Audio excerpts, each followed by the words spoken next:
నమస్కారం దూరదర్శన్ వార్తలకు స్వాగతం నేను కీర్తి ముందుగా ముఖ్యాంశాలు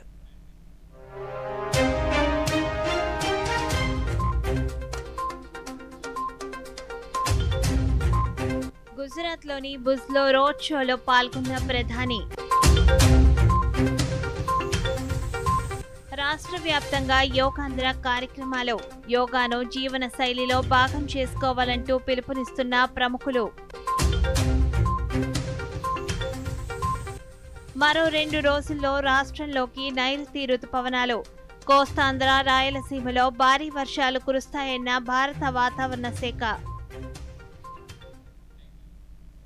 వార్తల్లోని వివరాలు చూద్దాం. గుజరాత్లో 2 రోజుల పర్యటన చేస్తున్న ప్రధాని నరేంద్ర మోదీ భుజ్లో పర్యటన ముగిసిన అనంతరం అహ్మదాబాద్ చేరుకున్నారు. అక్కడ నిర్వహించిన ర్యాలీలో ప్రధాని పాల్గొన్నారు. దారి పొడవునా జాతీయ జెండాను చేతపూనిన ప్రజలు అభిమానులు మోదీపై పూలు చల్లుతూ ఘన స్వాగతం పలికారు. ఓపెన్ టాప్ జీప్లో ప్రజలకు అభివాదం చేస్తూ ప్రధాని ముందుకు కదిలారు. మోదీ మోదీ నినాదాలతో పరిసరాలు హోరెత్తాయి. ఆద్యంతం ప్రజలు పార్టీ శ్రేణులలో ఉత్సాహాన్ని రేకెత్తిస్తూ ర్యాలీ జరిగింది. ప్రధాని నరేంద్ర మోదీ గుజరాత్ పర్యటనలో భాగంగా ఈ సాయంత్రం భుజ్లో జరిగిన భారీ రోడ్ షోలో పాల్గొన్నారు. ప్రధానికి ఘన స్వాగతం పలుకుతూ అభిమానులు స్థానికులు పూల వర్షం కురిపించారు. ప్రజలకు అభివాదం చేస్తూ సాగిన ప్రధాని రోడ్ షో పార్టీ శ్రేణులలో ఉత్సాహం నింపింది. అనంతరం బహిరంగ సభను చేరుకున్న ప్రధాని తనని వ్యక్తిగతంగా కలవడానికి వచ్చిన ప్రజలను ఆత్మీయంగా పలకరించారు. కచ్ ప్రాంత అభివృద్ధికి కేంద్రం కట్టుబడి ఉందని ప్రధాని నరేంద్ర మోదీ వెల్లడించారు. భుజ్లో రోడ్ షో అనంతరం ఆయన బహిరంగ సభలో ప్రసంగించారు. ఈ సందర్భంగా ప్రధాని మాట్లాడుతూ ఎన్డీఏ ప్రభుత్వ హయాంలో మౌలిక సదుపాయాల కల్పనతో పాటు గ్రీన్ ఎనర్జీ, విద్యుత్, పర్యాటకం తదితర రంగాలలో పలు విప్లవాత్మక నిర్ణయాలకు శ్రీకారం చుట్టామన్నారు.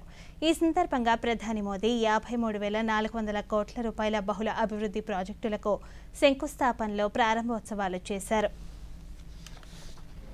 तो दुनिया को लगता था कि बस खत्म, अब कुछ नहीं हो सकता, और कच्छ मौत की चादर ओढ़ करके सोया था उस भूकंप में. लेकिन साथियों, मैंने कभी मेरा विश्वास खोया नहीं था. मेरा विश्वास कच्छी खमीर पर था.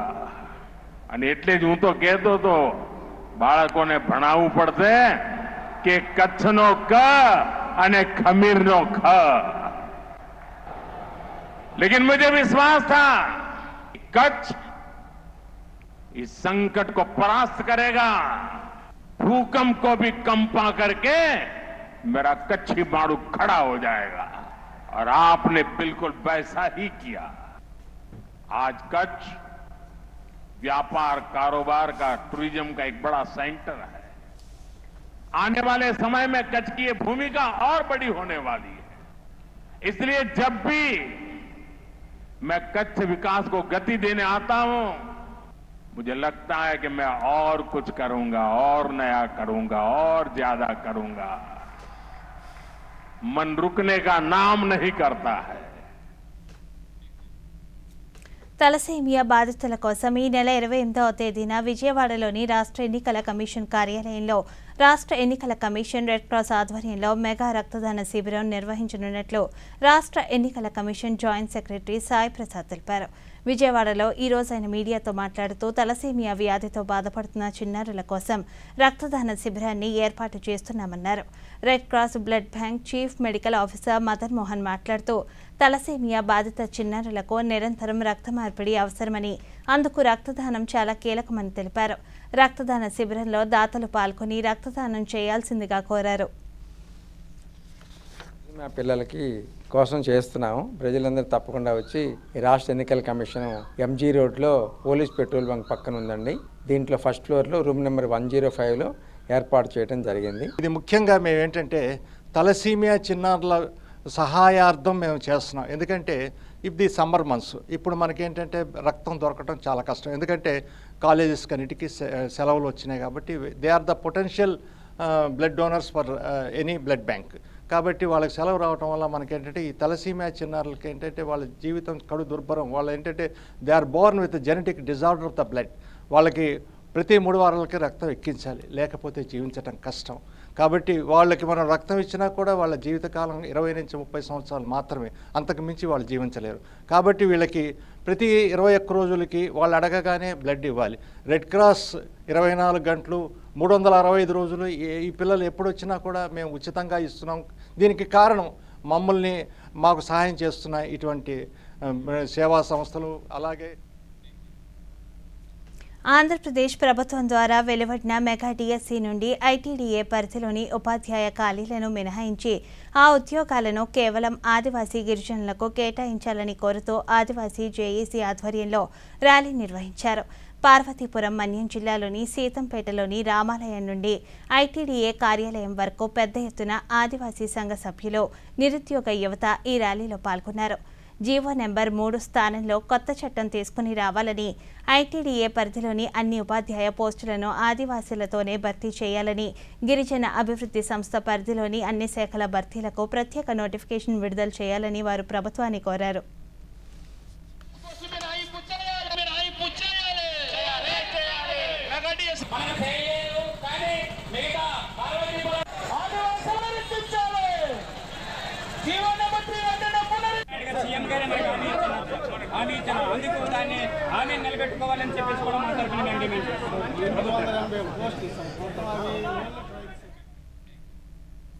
ప్రజా సమస్యల పరిష్కార దినోత్సవమైన సోమవారాన్ని గోల్డెన్ డేగా రాష్ట్ర ప్రభుత్వం ప్రకటించిన నేపథ్యంలో గుంటూరు జిల్లాలో జరిగే ఈ గోల్డెన్ డే కార్యక్రమాన్ని కేంద్ర గ్రామీణాభివృద్ధి కమ్యూనికేషన్ శాఖల సహాయ మంత్రి డాక్టర్ పెమ్మసాని చంద్రశేఖర్ స్వయంగా పర్యవేక్షించి అధికారులతో సమీక్షించారు. గుంటూరు కలెక్టర్ కార్యాలయంలో జరిగిన ఈ కార్యక్రమంలో మంత్రి నేరుగా ఫిర్యాదుదారుల నుండి అర్జీలు స్వీకరించి వాటి పరిష్కారంపై అధికారులకు సూచనలు ఇచ్చారు. అనంతరం మంత్రి మాట్లాడుతూ ఈ ఫిర్యాదులలో 70% భూ వివాదాలు ఉంటున్నాయని, ఇవి ఎక్కడ ఆలస్యం అవుతున్నాయన్నది క్రమం తప్పని సమీక్షలతో తెలుసుకొని పరిష్కరిస్తామని తెలిపారు.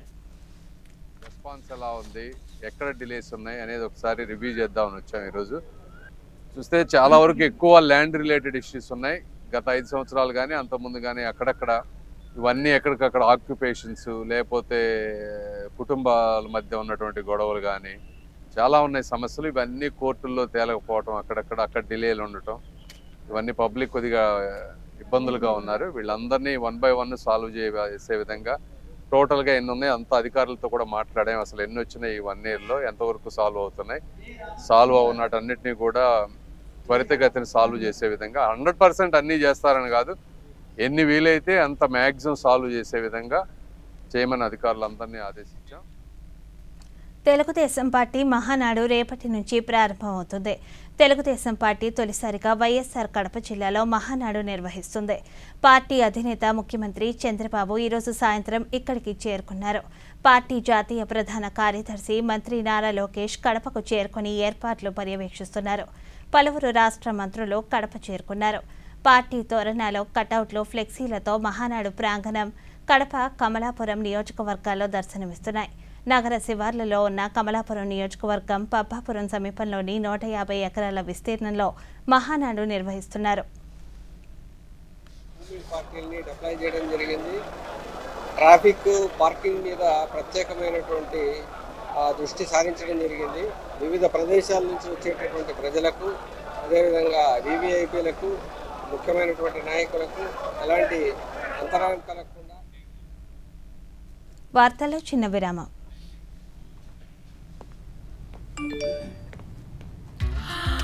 $10 లక్షల లాటరీ నాకా? వావ్, చిక్కుకుంది. బూటకపు ఆఫర్ల పట్ల అప్రమత్తంగా ఉండండి. ఆర్బీఐ అంటోంది తెలివిగా ఆలోచించండి, అప్రమత్తంగా ఉండండి. వార్తలకు తిరిగి స్వాగతం.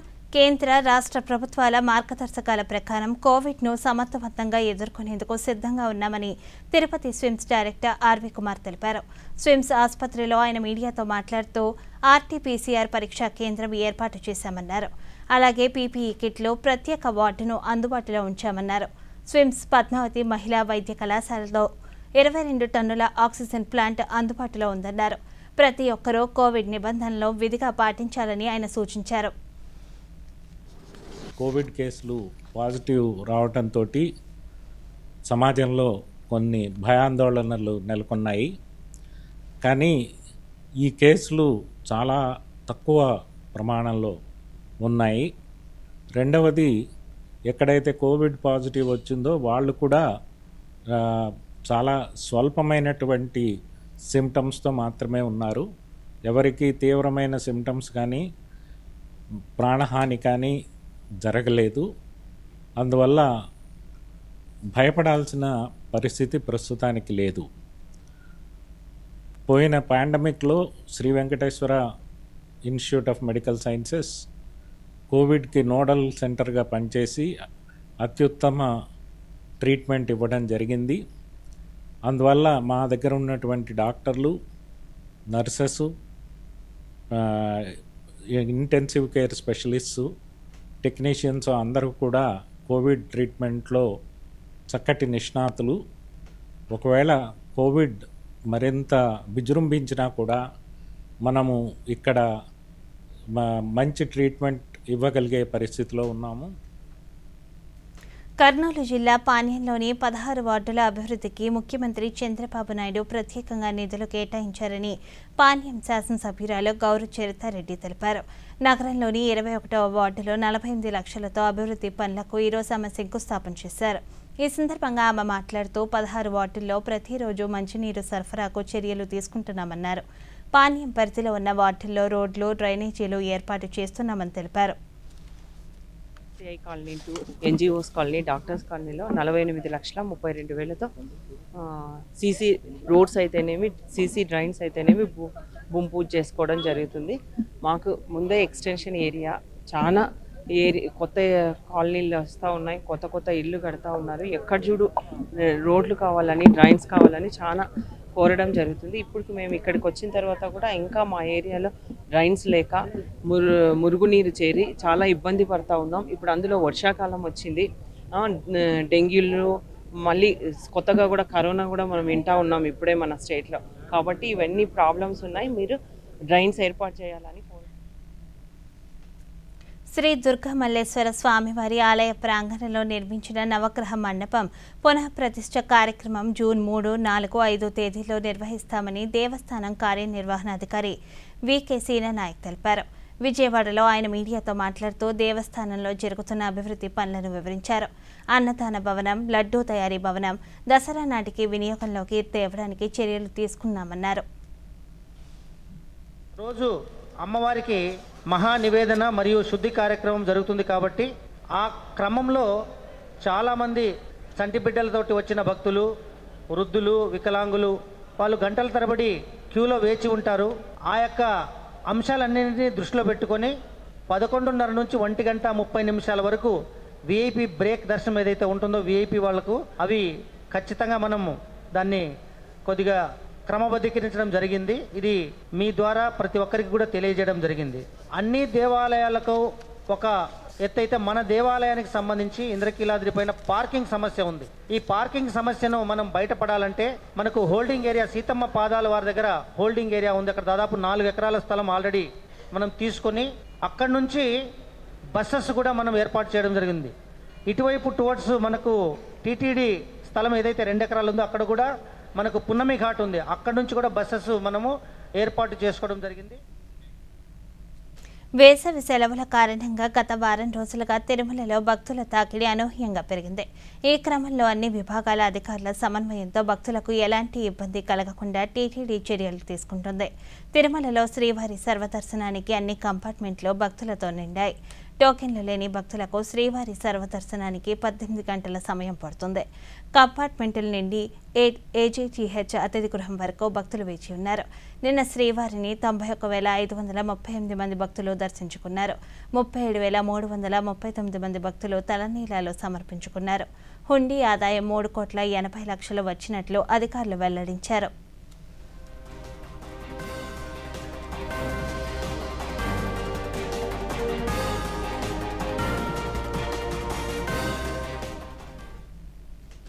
సీమాంతర ఉగ్రవాదాన్ని ప్రోత్సహిస్తున్న పాకిస్తాన్ తీరును ప్రపంచ దేశాల ముందు ఎండగట్టడానికి భారత ప్రభుత్వం 7 అఖిలపక్ష బృందాలను విదేశాలకు పంపిస్తున్న సంగతి తెలిసిందే.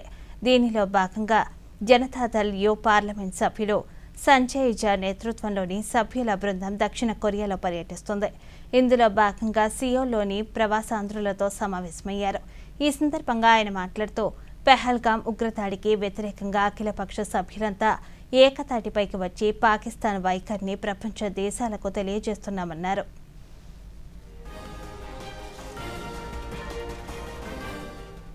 There are member of parliaments from ruling party, there are member of parliaments from opposition party, but we all have come together. Only one resolve, जो अभी हमारे देश में आप सब ने देखा होगा खबर में कि कश्मीर के पहलगांव में जो 26 लोगों की हत्या कर दी गई, वो छुट्टी पे परिवार के साथ गए हुए थे, सेग्रीगेट करके रिलीजन के नाम पर क्लोज रेंज से उनके फैमिली के सामने, उनके बच्चे थे, उनकी वाइफ थी, उनके सामने उनको गोली मार दी। और इस तरह का टेररिस्ट एक्टिविटी पाकिस्तान के द्वारा प्रमोट किया जा रहा है और प्रधानमंत्री ने भी और देश ने भी ये माना कि అఖిలపక్ష దౌత్య బృందాల విదేశీ పర్యటనలో భాగంగా బీజేపీ ఎంపీ బైజయంజే పాండా సభ్యుల బృందం కువైట్ చేరుకుంది. బీజేపీ, ఏఐఎంఐఎంతో పాటు ఇతర పార్టీల నాయకులు, పూర్వ దౌత్యాధికారులు ఈ బృందంలో సభ్యులుగా ఉన్నారు. అంతకుముందు బహ్రెయిన్లో పర్యటించిన పాండా బృందం ప్రముఖులతో సమావేశాలు నిర్వహించారు. ఆ దేశంలోని ప్రవాస భారతీయులతోనూ ప్రతినిధులు సమావేశమయ్యారు.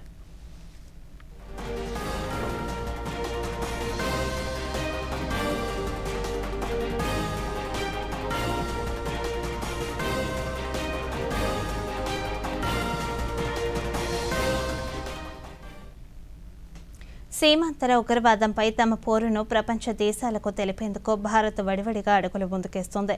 పాకిస్తాన్ను దోషిగా నిలబెట్టే క్రమంలో ప్రపంచ దేశాల మద్దతును కూడగట్టుకుంటుంది. ఇందులో భాగంగా మొత్తం 7 అఖిలపక్ష బృందాలను భారత్ 33 దేశాలకు పంపించింది. కాంగ్రెస్ పార్లమెంట్ సభ్యులు శశి థరూర్ నేతృత్వంలో ఓ బృందం గయానాలో పర్యటించింది. ఇందులో భాగంగా దేశ ఉపాధ్యక్షుడు భరత్ జగదేవ్తో థరూర్ బృందం సమావేశమైంది. ఉగ్రవాదానికి వ్యతిరేకంగా భారత్ తన పోరాటాన్ని కొనసాగిస్తుందన్నారు. ఉగ్రవాదులకు ఆర్థిక సాయం, శిక్షణ ఇవ్వటం వంటి పనులు చేస్తున్న వారిని న్యాయస్థానం ముందు నిలబెడతామని శశి థరూర్ స్పష్టం చేశారు. Tremendous amount of understanding for our position on the current events with our neighbor. But equally, we had a much broader ranging conversation about Guyana's development and the scope for India to be part of this narrative. There's a tremendous expansion taking place. Guyana, as you know, has discovered a lot of oil and gas, and with that there's tremendous infrastructural changes happening, everything from highway construction to reforming the banking sector, telecoms, all sorts of areas. And there was a very clear signal that India would be... వార్తల్లో చిన్న విరామం. తక్కువ వడ్డీకి లోను కావాలా? అది నువ్వు app ద్వారా. అరే వా, చిక్కుకున్నాడు. తెలియని యాప్ తో జాగ్రత్త. ఆర్బీఐ అంటుంది తెలివిగా ఆలోచించండి, అప్రమత్తంగా ఉండండి. వార్తలకు తిరిగి స్వాగతం. కేంద్ర హోంమంత్రి అమిత్ షా ఈ రోజు నుంచి 2 రోజుల పాటు మహారాష్ట్రలో పర్యటిస్తున్నారు. ఇందులో భాగంగా ఈ రోజు నాందేడ్లో జరిగిన బహిరంగ సభలో ఆయన మాట్లాడుతూ ఆపరేషన్ సింధూర్తో ఉగ్రవాదానికి వ్యతిరేకంగా డీటైన జవాబిచ్చామన్నారు. ఉగ్రవాదాన్ని కూకటి వేళ్లతో సహా పేకలించేందుకు ఉగ్రవాదంపై పోరు కొనసాగిస్తామని స్పష్టం చేశారు. భారత సార్వభౌమత్వాన్ని కాపాడటంలో ఎవరికీ తలవంచబోమన్నారు. कांग्रेस की सरकार थी वो बदल चुकी है। 11 साल से भारतीय जनता पार्टी की नरेंद्र मोदी सरकार, उन्होंने उरी पर हमला किया, हमने सर्जिकल स्ट्राइक की, उन्होंने पुलवामा में हमला किया, हमने एयर स्ट्राइक की और उन्होंने पहलगांव में हमला किया। ऑपरेशन सिंदूर कर कर उनके मुख्य ठिकानों को जमीन में मिलाने का काम। सैकड़ों आतंकवादी हमारे हवाई हमले में तहस नहस हो गए। और भाइयों और बहनों, ऑपरेशन सिंदूर ने हमेशा के लिए पूरी दुनिया, न केवल पाकिस्तान, पूरी दुनिया में एक संदेश भेजा है कि भारत की सेना भारत की जनता और भारत की सीमा इसके साथ छेड़खानी नहीं करते, वरना नतीजे भुगतने पड़ते हैं, नतीजे కేరళలోని కొచ్చి సముద్ర తీరంలో మునిగిపోయిన లైబీరియాకు చెందిన నౌకలోని వస్తువులు కొల్లం సముద్ర తీరానికి కొట్టుకు వస్తుండటంతో పర్యావరణవేత్తలు అప్రమత్తమవుతున్నారు. ఇక్కడి శక్తికులంకర తీరానికి దాదాపు 25 కంటైనర్లు కొట్టుకు వచ్చాయి. దక్షిణ తీరానికి మరిన్ని కంటైనర్లు వచ్చే అవకాశం ఉంది. ప్రజలు కంటైనర్ దగ్గరకు వెళ్లకూడదని, దానిలోని వస్తువులను తాకకూడదని జిల్లా విపత్తు నిర్వహణ సంస్థ అధికారులు హెచ్చరిస్తున్నారు. శక్తికులంకర ప్రాంతంలో దాదాపు 14 కంటైనర్లు రాగా శక్తికులంకర పులిమట్టు నుంచి చెరిచిక్కల్ 11 కంటైనర్లు వచ్చాయి. మునిగిపోయిన ఓడ నుండి లైఫ్ బోట్ కూడా శక్తికులంకర ఒడ్డుకు కొట్టుకు రావడంతో స్థానికులు వీటి వద్దకు వెళ్లడానికి ప్రయత్నిస్తున్నారు.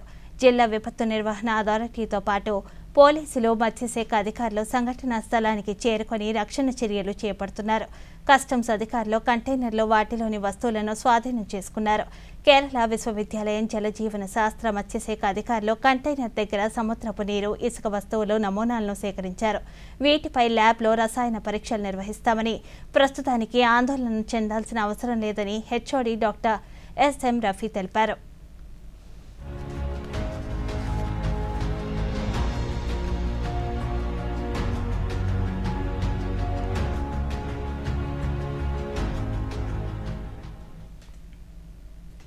నేడు విశిష్టమైన రోజు. 2014లో ఇదే రోజున ప్రధానమంత్రిగా నరేంద్ర మోదీ బాధ్యతలు స్వీకరించారు.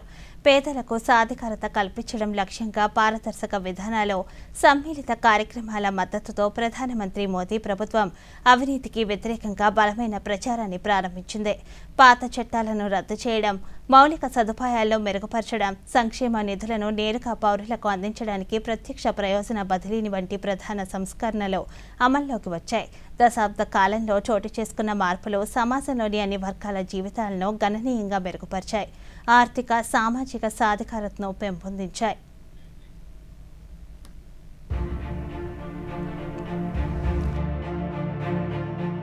भारतीय राजनीति में 26 मई बदलाव, विकास की और निर्णायक नीति की तारीख है।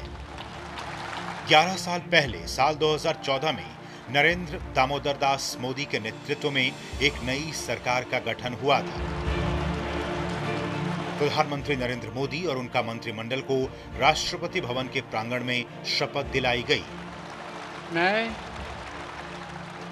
मैं नरेंद्र दामोदर दास मोदी ईश्वर की शपथ लेता हूं कि ऐतिहासिक इसलिए भी क्योंकि बीते 30 सालों से देश में गठबंधन की राजनीति हावी थी। स्पष्ट जनादेश बीते 3 दशकों में लोकसभा में किसी भी दल को नहीं मिला था। लेकिन 2014 बदलाव का साल था। लोकसभा चुनावों में भाजपा ने नरेंद्र मोदी को प्रधानमंत्री पद के लिए उम्मीदवार बनाकर चुनाव लड़ा और कुल 282 सीटों पर जीत हासिल की। प्रधानमंत्री नरेंद्र मोदी ने प्रधानमंत्री का पद संभालते ही भ्रष्टाचार पर कड़ा प्रहार किया। साफ नियत और स्पष्ट नीति के साथ सबका साथ, सबका विकास का मंत्र अपनाया। गरीबों के जनधन अकाउंट खुले, उज्ज्वला के जरिए स्वच्छ ईंधन मिला, उजाला के जरिए घर घर बिजली पहुंची, गरीब लोगों को जीवन बीमा और दुर्घटना बीमा का कवच किफायती रूप में उपलब्ध हुआ। इंफ्रा विकास, कर सुधार, पुराने कानूनों को हटाना कुछ ऐसे बड़े कदम रहे जिसने देश के हर एक नागरिक के जीवन को सकारात्मक रूप से बदल दिया।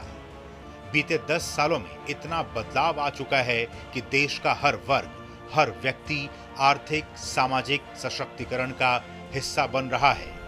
विकसित भारत अब सभी का संकल्प है और चौथी आर्थिक महाशक्ति बनना एक उपलब्धि। Bureau report, DD news. ఉగ్రవాదానికి వ్యతిరేకంగా భారత్ చేపట్టిన ఆపరేషన్ సింధూర్కు తన సోదరి నాయకత్వం వహించడం ఓ అదృష్టంగా భావిస్తున్నానని కల్నల్ సోఫియా ఖురేషీ సోదరి సైనా తెలిపారు. కల్నల్ సోఫియా ఇప్పుడు తనకు మాత్రమే సోదరి కాదని, యావత్ భారతదేశానికి అరుదైన సోదరిగా మారిపోయిందని ఆమె హర్షం వ్యక్తం చేశారు.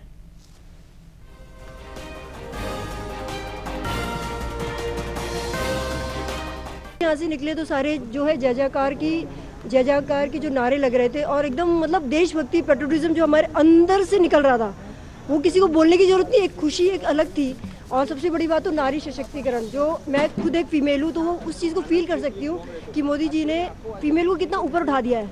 कर्नल सोफिया कुरैशी जो है मेरी ट्विन सिस्टर है, मुझसे 15 मिनट्स बड़ी है, तो अगर सिस्टर है तो थोड़ा सा अलग फीलिंग आती है, क्योंकि कंट्री के लिए जब आपके देश के लिए जो है आपकी बहन जब आपकी सिस्टर उसमें उसका एक पार्ट होती है तो वो फीलिंग बहुत ही इंस्पायर करती है, मोटिवेट करती है। దేశీయ స్టాక్ మార్కెట్ సూచీలు లాభాల్లో ప్రారంభమయ్యాయి.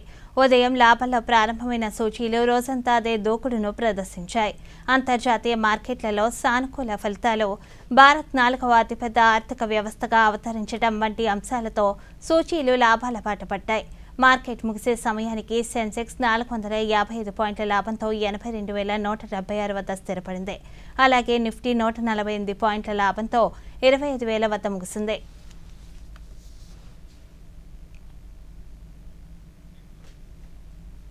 దేశ రాజధాని ఢిల్లీని భారీ వర్షాలు ముంచెత్తాయి. ఈ నెల 24 రాత్రి నుంచి ఎడతెరపు లేకుండా కురిసిన వర్షానికి పలు చోట్ల లోతట్టు ప్రాంతాలు జలమయమయ్యాయి. చెట్లు, విద్యుత్ స్తంభాలు నేలకొరిగాయి. ఢిల్లీ కంటోన్మెంట్, డోలా కువాన్, సుబ్రతో పార్క్, నానక్పురాలో నీటిలో మునిగాయి. వర్ష ప్రభావంతో ఇందిరాగాంధీ అంతర్జాతీయ విమానాశ్రయంలో 17 అంతర్జాతీయ విమానాలతో సహా 49 విమానాలను దారి మళ్లించారు. 180కి పైగా విమానాల రాకపోకలపై ప్రభావం పడింది. విమానాశ్రయం టెర్మినల్ 1 వద్ద కొంత భాగం పాక్షికంగా దెబ్బతింది.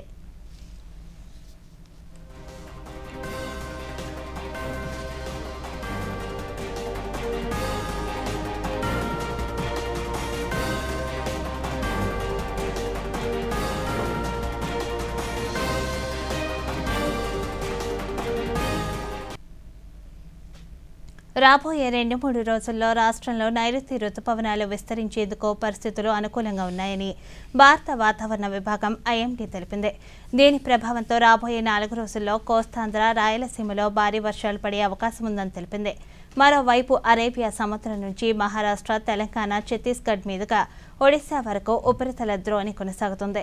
రేపటికి బంగాళాఖాతంలో అల్పపీడనం ఏర్పడే అవకాశం ఉందని, ఈ ప్రభావంతో ఈ నెల 29 వరకు కోస్తాంధ్ర, రాయలసీమలోని కొన్ని ప్రాంతాల్లో భారీ వర్షాలు పడవచ్చని ఐఎండీ తెలిపింది. ఈ సమయంలో గరిష్టంగా గంటకు 70 కిలోమీటర్ల వేగంతో గాలులు వీస్తాయని అంచనా వేస్తుంది.